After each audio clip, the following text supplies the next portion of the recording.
Kids, let's continue learning how to write the alphabet. We are going to write the uppercase H.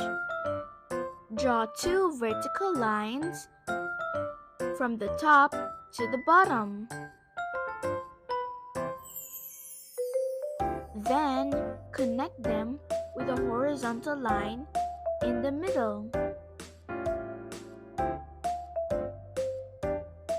Let's continue writing with the lowercase h. Start with a vertical line, then from the bottom, go up and curve to the right. Congratulations! You are getting better with each try. Keep on practicing. Check it out in the description below.